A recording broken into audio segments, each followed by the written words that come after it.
papa Dencha West wo fia say onmunyamfo Ambrose Amoah-Ashia wo hasada so na former MP for Legend Kuku onmunyamfo Bernardo Koboy so wo fie ha say honorable ansana ye be kono 11 no edapono so MPP amanyoko no so ene mashase committees no de hina na oka ho now me will health committee and I'm a friend of the finance committee. There be me can constituency abato no. Oh no, na me wa so west wagon. In fact, I'm still there. Me the regional rep.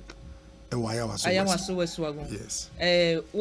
Homo to nene. No, I bet to Saturday. Saturday. Yes. Junction bi anaso. Oh, in fact, enena me hu abrante bi ba na me ye meeting bi. Sorry. Na me ye meeting bi wo a particular location Accra and abrante bi ba so hwe me. And also okita krata na bi mu akoye rating ama. And I'm catching so me through court sebi. Every obi obesha no a politician or a risk taker.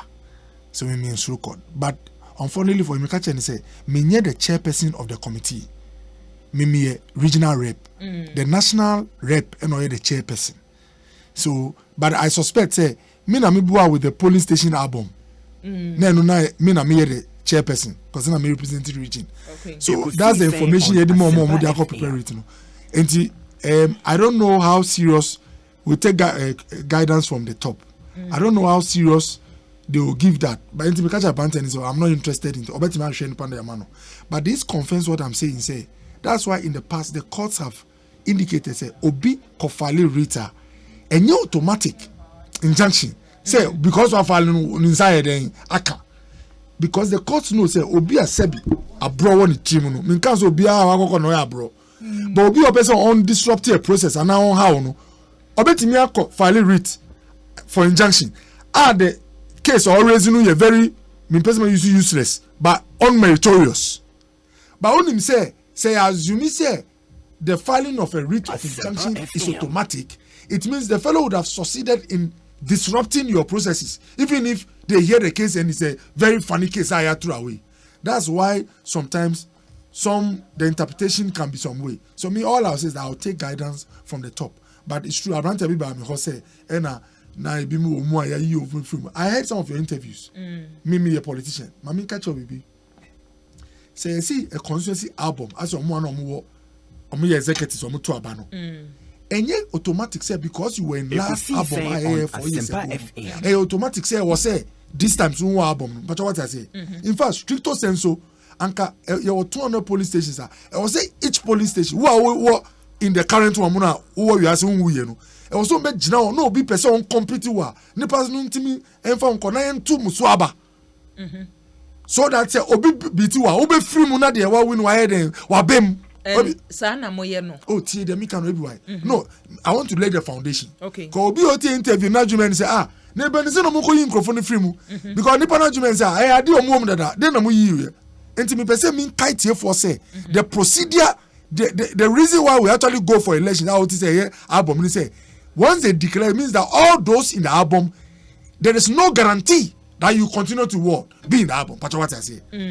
Enti obi ka say ya yi ni dey free mu it must be only when ya process now man din the new album na ya no mu Emma won say subsequent na they've taken it out enti obed Matthias here but ye yi me din free mu no yes. I think say ye wo processor ye fa so yi me din free mu say nye automatic say me din ba mu true election say ye be call abato so and na say bi a ye nyina na ye kọ benko why be na mo fa so decide me di asem no o show no so but me I'm trying to broaden it so that obi abeti contest na say enti waka ideally election na use okay enti say odi wo mu na still you have an interest say obe wo mu na ya nya election na later ebeba no ya sisa eni de obi yi we free who use that term it is right but I wanted to lay the foundation say so obi ti say obi say yi ne dia mo ndwin say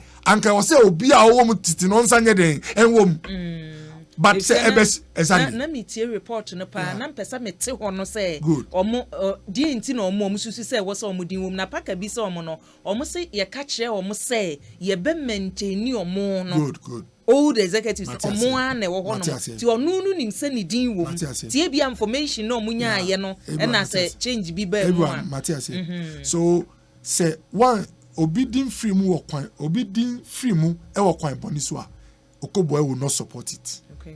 Na kwa bono ni yese e bia odi nipa na aka say o ya jatum say o de obe wo mu ye mo bia compete na echi no ne di free mu eno no you've not been fair. So eno ye kwan boni I was saying penny front maintenance no mon correct.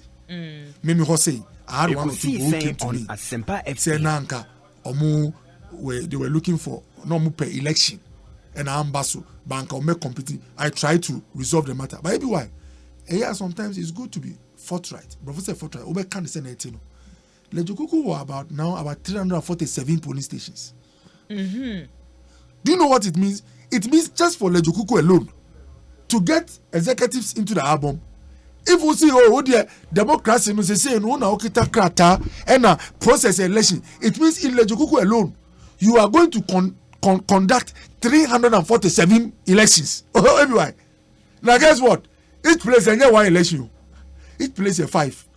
There is an election for those who want chairman of the police station, an election for woman organizer, an election for the how do you call it organizer, an election for how do you call it we have 5 executives, secretary, treasurer.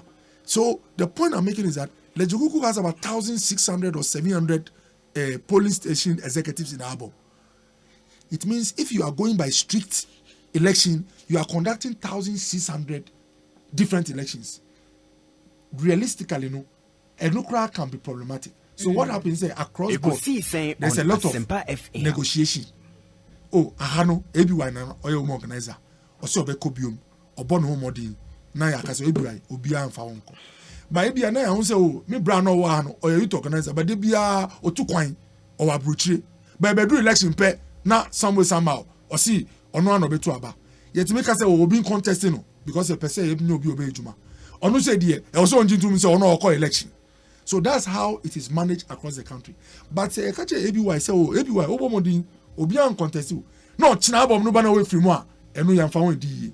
So on those kind of issues no there was a committee ni hwe na wa resolve it adi ba kwa me hu a aye me yakakra ni say ABY edimo issues no by no omo ben committees in term or their share no bo one say ya use sa album no ya use album where there are 2 coordinators about everybody ya 2 coordinators and ya we coordinators ya be to executive no about say me what issue Okoboy ni ebi wa high nim oh na time ya album ya ko 2 coordinators about no wo he oh enti enu na ye niam me hu a na me ra ho kakra I say ena esa na makai balado menu okra na odi ne bako ifom a omo wi Ekosiisen on Asempa FM na osi mekono omo wi kakra na kan say jai na yenko the next farm na omo wi na say ye jai na obisa na mami say ade aye wi enye de ya no na ahihie na ba ne say na wan ho kika wo soro say wi na okache ne man say enye adwimpanti na ya ba ha ena enye ni denti na ya bro ena yedi nam.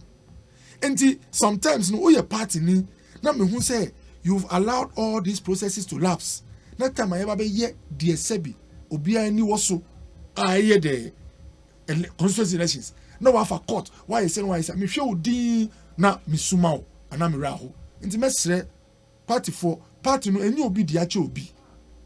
Eni obi di ache obi. Wo a wakodru court na ni nyina Ekosiisen eno na yetina so yi wo akokot ye bi wai wo wi a waye ni na o wi a o sa ba meeting o di party for ya na ba betina si aye wa so west minimum brand e bi a oba for position bi ye na interview no say na o di party na kokot da assembly esi na ne bo anje so okopie court nti obi throw petition say we o di akokot da according to party rules no o yo bi a enwo say ene on be pray to me Timin pisa ni say papa sa osio Ekosiisen on Asempa FM na enye say ade a wa no me when I'm say okay me I'm not here to disqualify people through letter I say last JC no you have apologized so that the author petition no bo be den ebejo na mo constitution no o de party no quarter ye unjimi hold the position say what the party no quarter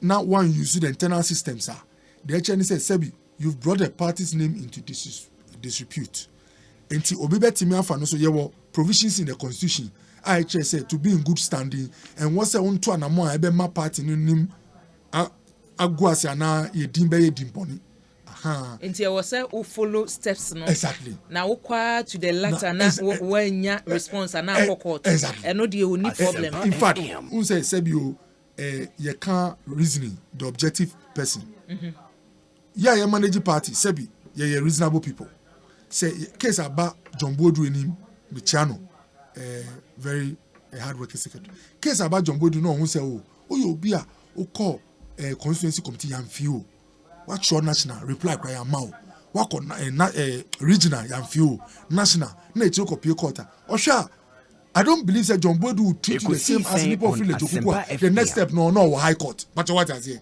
so I'm being realistic say I know that in the party if there is evidence someone say you be musa yasa real estate some national officers ebi was central region mean bodin they were musa for some time they came back say any page man so my approach at Ayawaso was to beg the petitioner say we once what shock at as you say or pachono yenko enim enti be why enya easy across the country makaso say lejokuku peno yakita about 1700 delegates in the album but so far and then ya koso no hu ne sen oh say when you are conducting this exercise in 275 places ABY 10% of 275 27.5 so if you even get reported cases of either disputes or wait a minute don't do it or caught in about 27 constituencies obi oye fair or share data no it's not strange because dispute or sigameneche is part of human living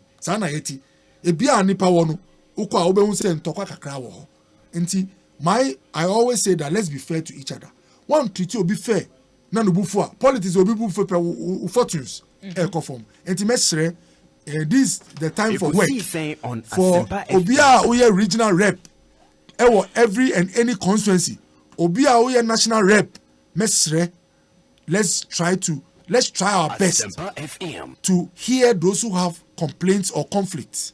Let's try our best everyone to be fair to the process. Let's try our best to reduce intrinsic or induced bias. Oh yes, ema omwa or ya wo mumu ekofom enobe boa ama ya tumi abreak the 8 no. So for me no, me ti say dede we bi anya no one. Nanso but the one last question me say everyone our grievance should never translate into violence. Everyone say obuefu e party no men yeda say obema eno ama wodi unsa aka wunia ana obe say party ana Ghana japade. The reason why I'm saying that is say ebufu crossi na ekoye say wodi unsa aka bibia eno dey itimi chiw everyone enye jombo na be chiw the law can deal with you if you slap obo bia suma a criminal matter everywhere enti mesre na me ankasa na okobo mi kan de bia say o yami ana o tie mu o raise your voice at me a o china pa me cho a met me da chew but sebi obo masuma Ekosiisen on Asempa FM sebi di chew a edi and it's the same with all human beings anytime obe proud be and obe hitting physically so the chew is difficult so mesre mayem fire sang kanjapade obe ona say o person she way don't do that but yes sure say ube kasawo constituency ama yatewo yantewa corriging yantewa national na oye we nyina na obi antewo na okopie okota na bibia sebi me nka se court but obi atewo asema ebia on bull time aye time boni yo yeda say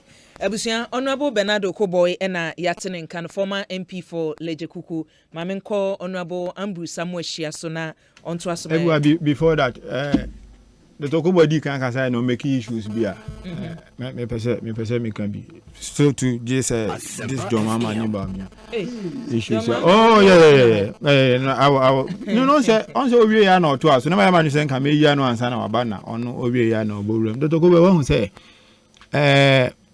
Ghana for about one necessary 200 more check and Ghana for awedare mu kyerɛ sɛ mmeredu na wɔse ɛsesan nim deɛ ɛbɛsesa ɛnyɔma akɔ bɔne ne amamu bɔne a yɛhu mmerɛ wɔyɛ nim sisi ɛwɔ hɔ nyinaa ne deɛ atwam nyinaa no yɛde ne nyinaa ma Nana Akufo-Addo ne Bawumia ne nyinaa nti yɛkɔtɔ aba 2024 a ɛbɛyɛ referendum wɔ adwuma Nana Akufo-Addo ne Bawumia anama ɔmatu vie nan omudi kan nya yɛn mfie nan omanya kan ha ayɛ nwɔtwe nti na me pɛ mo bɛka break date because 8 bia ni hɔ a mo break sɛ obi bɛyɛ mampanyin na ɔdwene ɔman ho sɛ o emre bi bedu a fa ho sika e benya na wɔ sɛ DBC enti ebi a yɛnyɛ bibi te sɛ heritage fund ma dwene ɔman no ho ebi a yɛnyɛ bibi te sɛ sinking fund na sinking fund no yɛmfɛntua ka besia a yɛbɔ no yɛmfɛntua ka no nkeka ho yɛnhwɛ bibi te sɛ stabilization fund sɛ economy ne yɛdina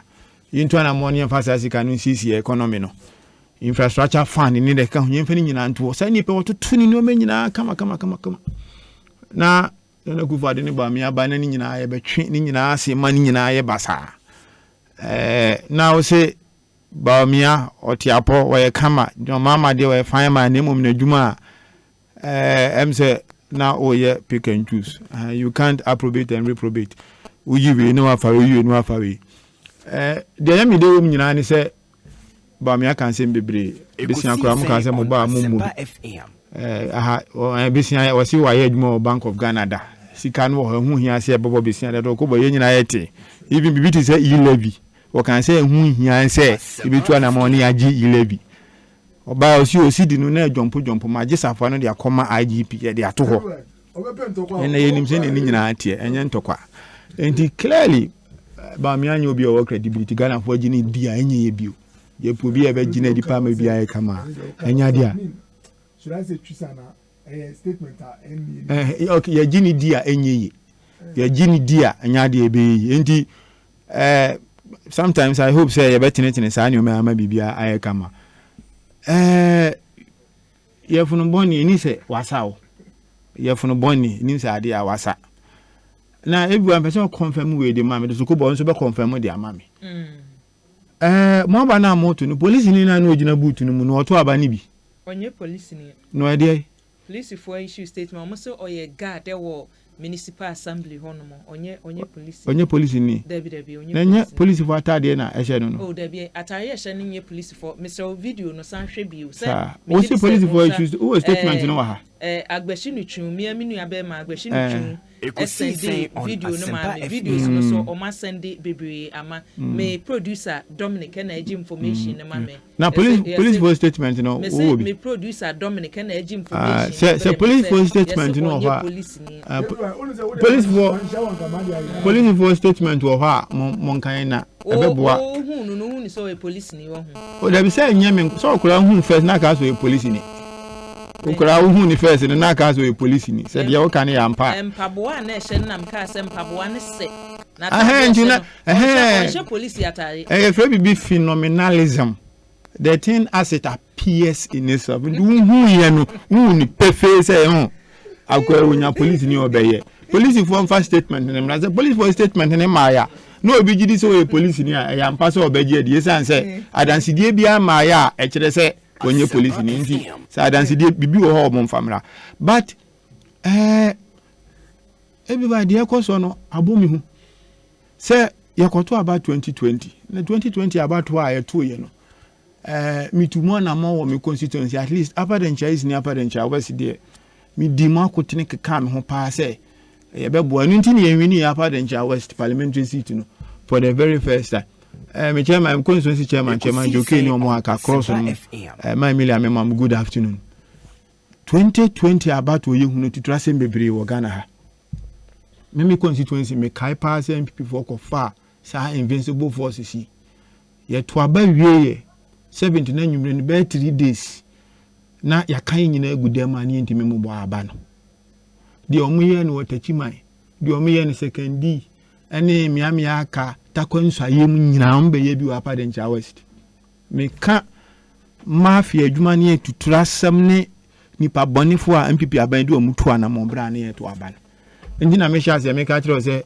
ye funu boni eni se asa saa nneɛma no bebree na ɛkɔ so wɔ even constituency elections a MPP for ANC a bebree no a wohwɛ nneɛma na ɛkɔ so no a ehu sɛ constituency election kakra yɛatu yi na yɛbɔ mai constituency election kakra yɛatu yi ɛna yɛgye ntrɛ ha sei ɛyade a wodwene ho a na ɔnte aseɛ with time the MPP has become a staging post for violence and impunity. I'm just constituency elections. We isolated cases. The substantive matter with the issues in the elections because Sebe Kramadi made the seminar area day. But the security as how many day a idea make me. Because for the first time under no kufa the neighbor me yet to about Ghana ha nipa makuma ko nwotwe ehwere wo monkwa emane yentimi nya obi ahwe into we US State Department report o mo de ba ne nansa no a o mo ka sa ne o man nyina wom se eba ban ba aban we nya de a otu anamo into o mo ankasa de mponi ye kukuru mponi ne ebesoa media for ya sanse me o se mo yire mo na mo ka bi ha adwene enye normal obia ni obetumi aka chem say ye kwa akoto just constituency elections na ye gie hum ni aham ene de ka ho ha adwene bebre enya de eboa emua wo babia aban we ba ye no wadi atutura sem ye hunhuna aye na dwuma bebre obekai ye friend say ASP na Ambrose ye nyina kai say ne invisible forces for ehwe no Flagstaff House ye nyina ye kai se ne na judge atena so kumase a wo kan asem a ye ko tu ni week abatwe ya ho asem na akan me ka tutura asem ho asem abawe ye tutura asem bebre akoso kise bia on pese obeka minu aba abawe ye tutura asem bebre akoso wo se aban we me ka aba omutui me ka kire se ye kan nyina na ye kan ne ye kan so because aban ya ho ni omo ankasa aban. So who dey na ekoso your friend is Zubi no. So who dey na ekoso kan kwe no.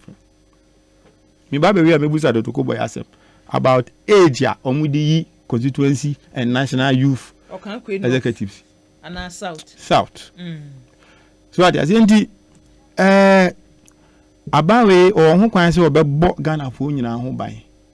Ba bi biara say ye to abo say ye to aba me ka security ayade ho hia. Intimation say na make say wa broni ni security ni ho asem na wo se me de kwa akofa. Perhaps you didn't want to admit that it's a grievous matter that needs attendance, but it does.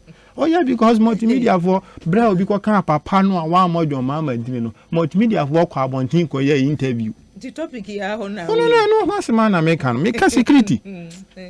Make security. When you mention these matters I am feeling uneasy. No, you feel so uneasy. No. I define the contours of my argument, madam. So what I say, and clearly, security the idea here. So boy, munko for no more you my pass because any more regional elections are here find the befa. We ninkitu abi ninkitu ampomuni. Nti baby ho tension na kosra mama postpone elections no. Some constituencies in the north, more men say no, you're too abandoning now. Here, Moja Behu. I have a baby about since 1992. You're too about both internal and external. I know you can over be doing and a quack or Tobana San, you may coswa. Now, I was saying you need to me see trust in a case debi.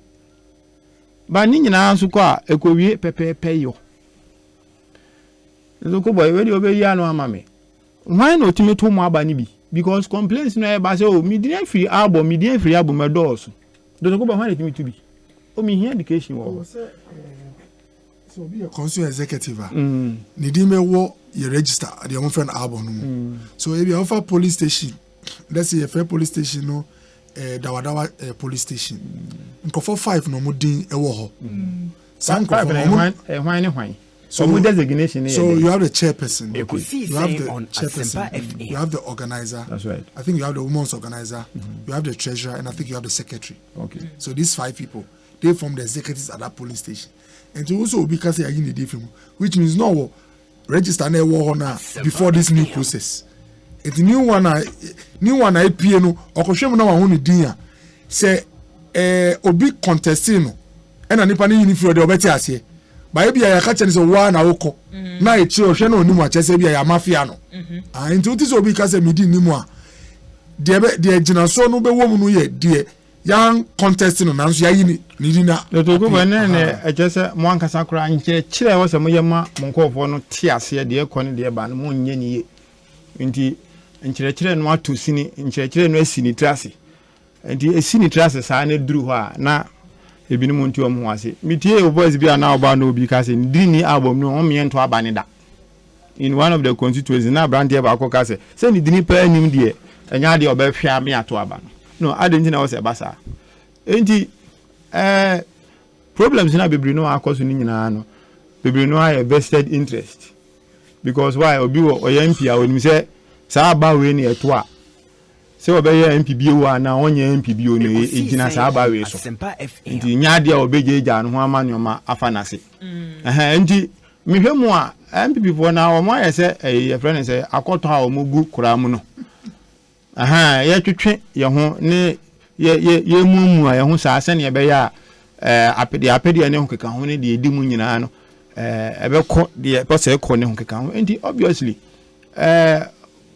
mo ma sunjwe mra o man mu abato ni mu nsensem no enya de a eye metimi aka security de na de aka ho de enya de ameka because eni se meka no ha meka na metenetene mo menso nya madwuma se metenetene mo ba de ye bambo ne ho ka ho eni ye nyina ye de ne de ebetumi ahwani atumi aka because enya sanka enya nwanwa se inwa re constituency o kan kwe south ana police for na chi nipa 4 ana meboa police for na chi nipa 4 se omudo omu ko police station minim se we omu aban na o nya de be kwa kosi aga sa impunity ni so na ekoso matem bi omu de tutrasem no se medical kan ya to abanipa 8 wuye ayawa so wo so ogun ye hu de ekoso up to now yam prosecute obi a endi eya na mawa party no ni aban ni tu a eyi omade yo ade da bi omutu ana mo omode eno na meka se ade a ebon ade a kan ade ni se ye so kra wo yamanyo semu ye du akire e wo se yamanyo semu no ye krojin na pepepe yo ne nokre etimi edadi wom di omu ye ma meka between 2015 and 2016 ewo NDC party headquarters be no be so mutu kwabna Japan ni samekra bu no omu aka tambia na sa oye ne mentem ho ase ni pinchen na ya de anekoso but obviously say ye nyina pese ye dwene o menyi bambo ni ne yie yo se ye be yiri mu pampe ya ma obi anya asumbi akwa aba no aye de wo so ya na awo se yetimi de ese no eto me sra o mo se atutura sem a akoso primary si mu nyina no o mo nhwe no o mo nka no se ye party asem because say eye crime ana eye crime as ye kwa akobie your friend say Act 29, the Criminal Offences Act, na ye to one among. But young Kokani say a party asem. Mimi fear ni say Ghana for you na mo many Kobe who the Ekosiisen company. 2024 the end day. And now who one issue. Mwana mukari story no. In one of the constituencies, Omakoje injunctions, Omoko to Abana. But as one so now we. I'm unable to mention the constituency because mankind are there. But one of the constituencies, Omakoji injunction about to Nakos. What happened to the course? And I'm more Bemuntra. And the injunction crab ya hokra still like a cost to Aba because Oma by no. Obviously, under Barry no Mranya because the Mranya maybe they would have followed what the court says. But in this matter, that is not the case. And my very careful with my comments on the MPP elections. I have focused on security because that concerns all Ghanaians. But for the other issues, I'll hold my horses at the appropriate time. Yeah, that's it.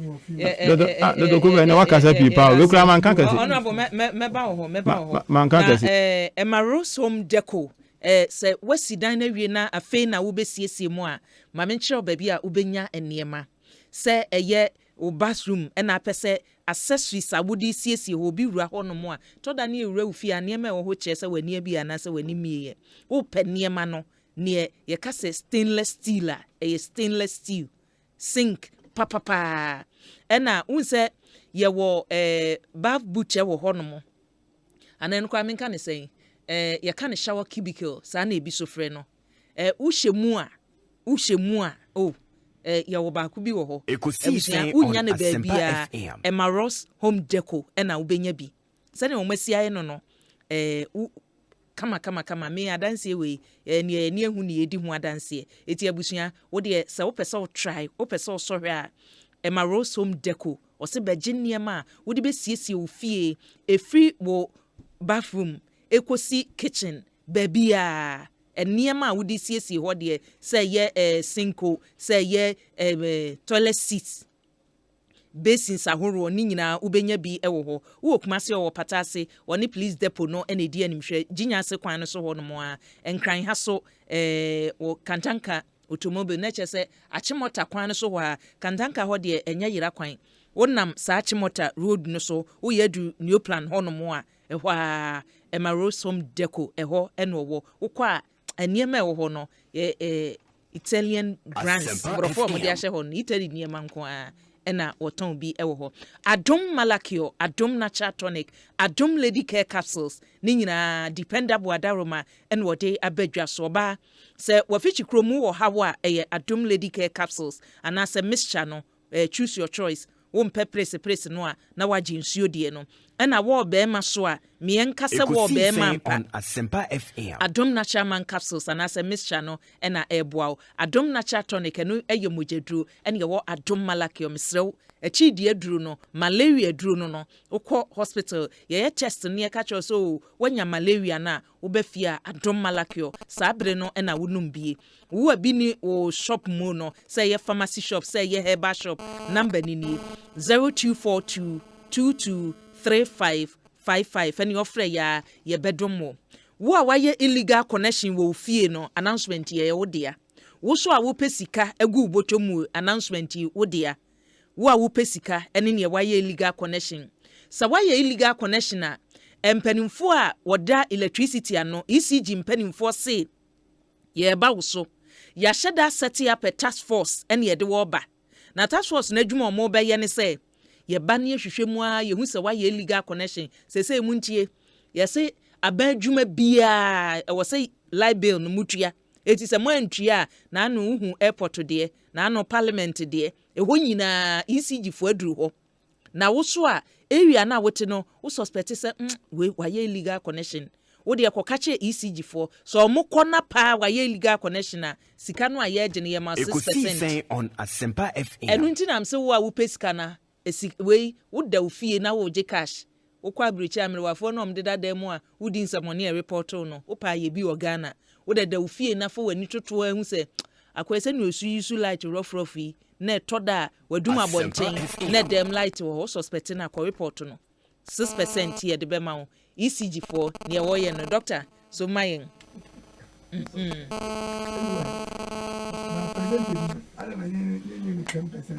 o se nkanya ni say 10%. Na se obetite eprano ana window ana o yes of it and that for we no ko ya was so strategic because ya chuwa 6% e bi hwe do ko kan say no fa baby to say companies akese no no mu ye illegal connections come be the ska ketwa it is 6% no industry no so na be chance na benye bi e afie de na do so anyway obi asemba o kan e ya uncho wechi na ye de twese na mi bra ka ye de mpa bo na mi bo ma ho enche omuso omu internal primaries no be start mi mpa bo so omu de no yanya court seven ma obi hu enko ya asem to go by 1 minute. I can assure you I can assure you from the innermost part of my heart and this is for two primaries Emma Honda no you be share who be nyame ya adomo Debbie constituency elections keke Debbie me say see that Debbie mama example back where yen say Debbie men fa yin na yebo Debbie engineer yen this ni MBB nya abotere so ade ase na yen nye de ba ni kokoma Debbie different mate honorable go boy so BBNC me can say anytime I always say problem be wo I see what Professor Mills in Prem, I see what President Kufuor time, I see what Mahama time, now I see what President Kufuor time. Oh, drink Ghana who pay. As if you are thinking nationalistic, it was someone say a structural problem.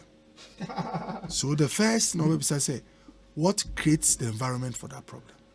Me person me can't be out, and I mean person me point scoring.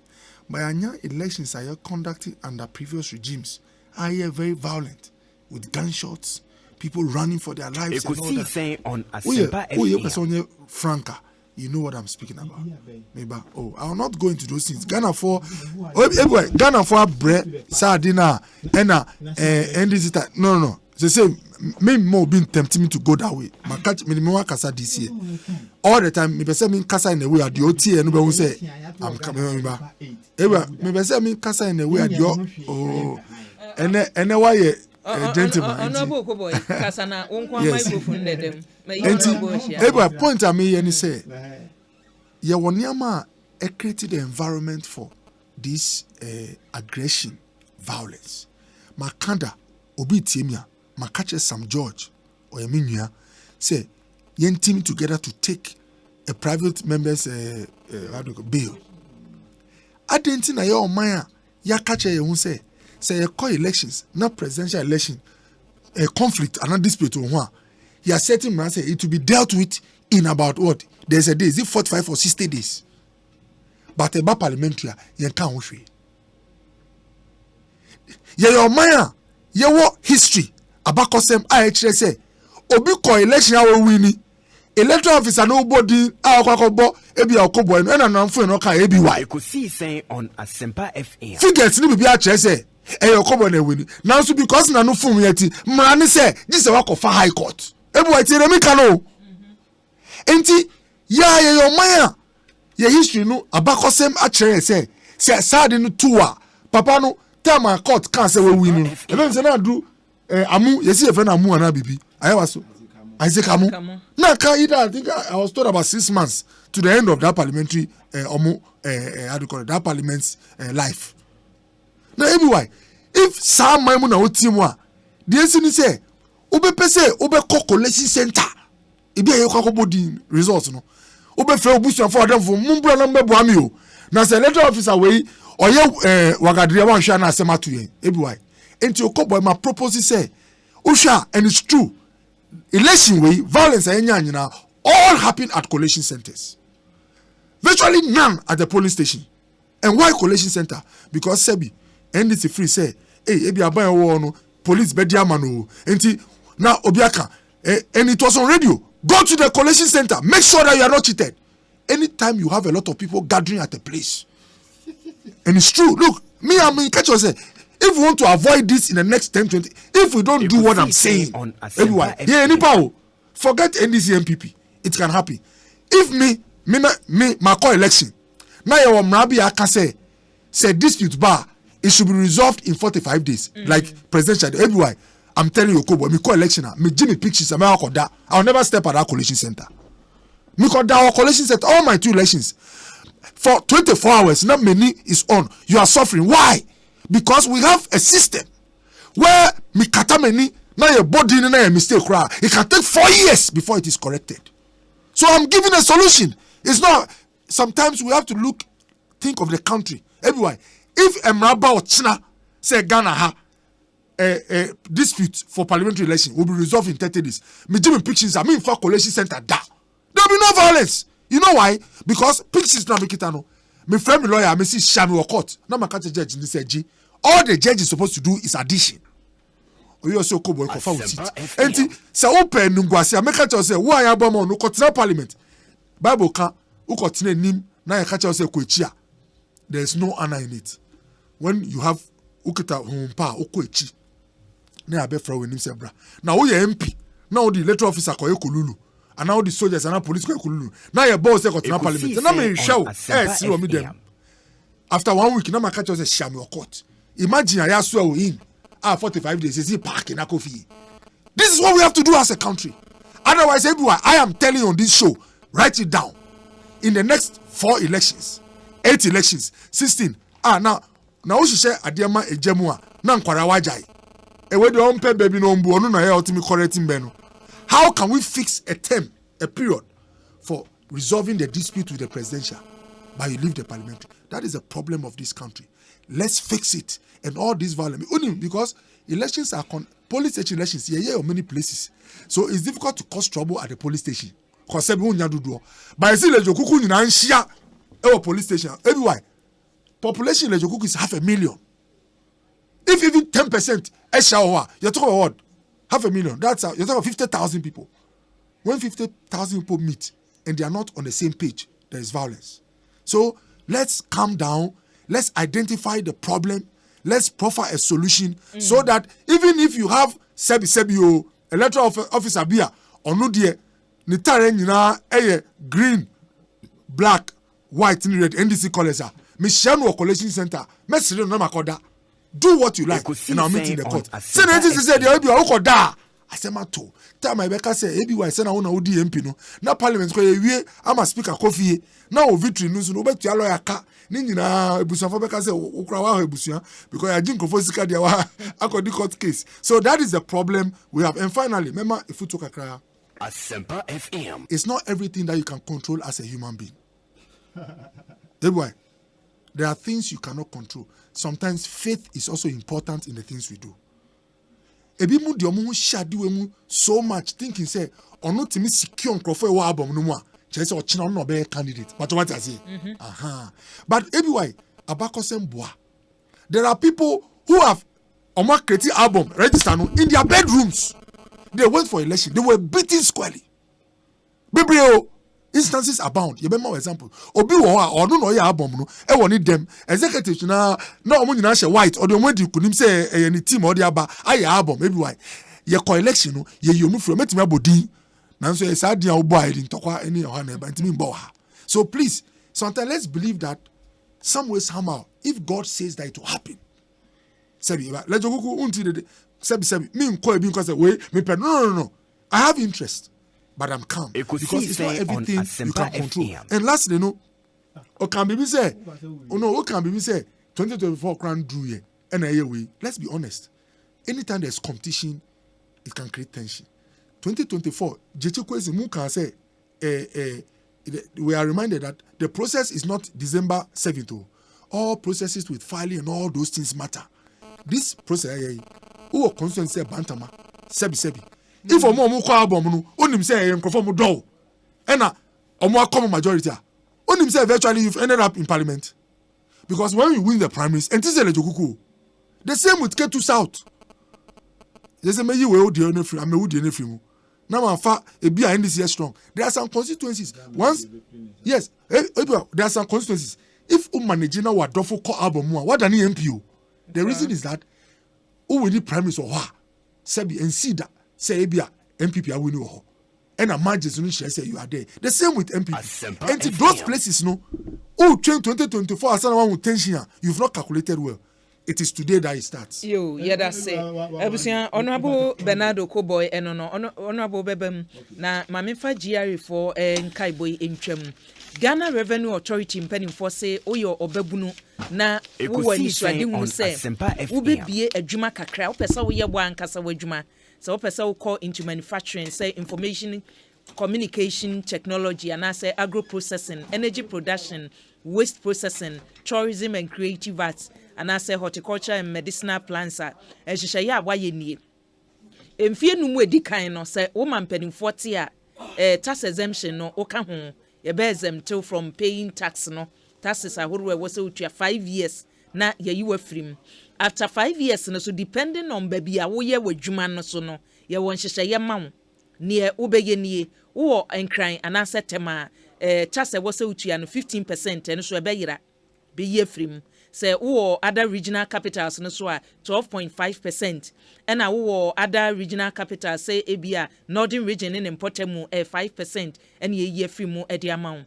Ghana Revenue Authority say opeso obo bia especially youth no wadwuma wo ye no ekoso eti bibia ni a ene won enhwemom honorable so many emfancy enani 30 years Ghana koye referendum a de G 1992 constitution tu bra consultative assembly no e call round ye o madwuma nyina wie 28 April 1992 na Ghana for koto abase constitution ya diatu.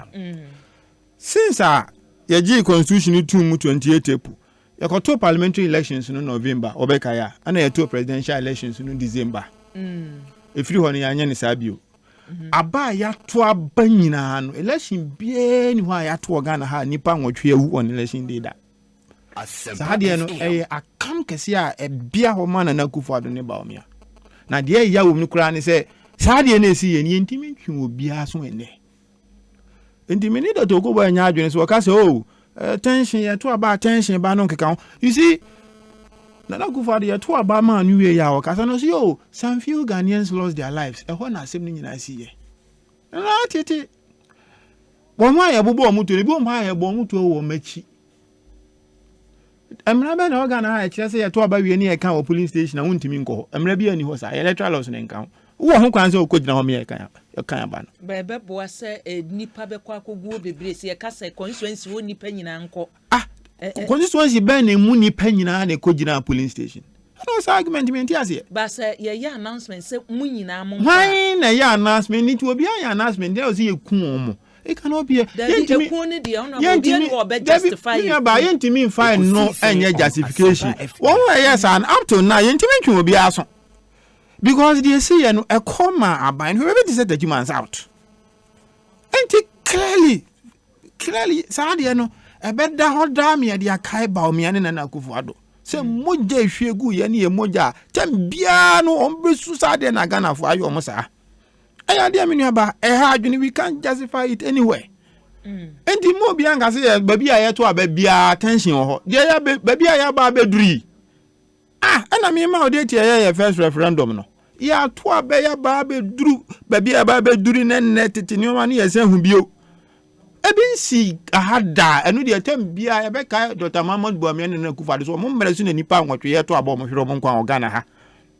And the young people want fast when you are Juma or Mujumedi or Mujim. A very, very important. Omana sum no a japade bi in idea. And ye nipa kakra bidia. Se moja bakokra hrea. Ya hre ade so man. And the everywhere very, very important is every other to go can. So tension na ban ade debi. Oma jidini were to try something basa yemu about. Because I say more can me now can me constituency. Soldier for pioneer to travel a me constituency bread to about 2020. Me constituency me say we be quite say we also constituency in Boye. The same thing. Idea about planning our year no across the board.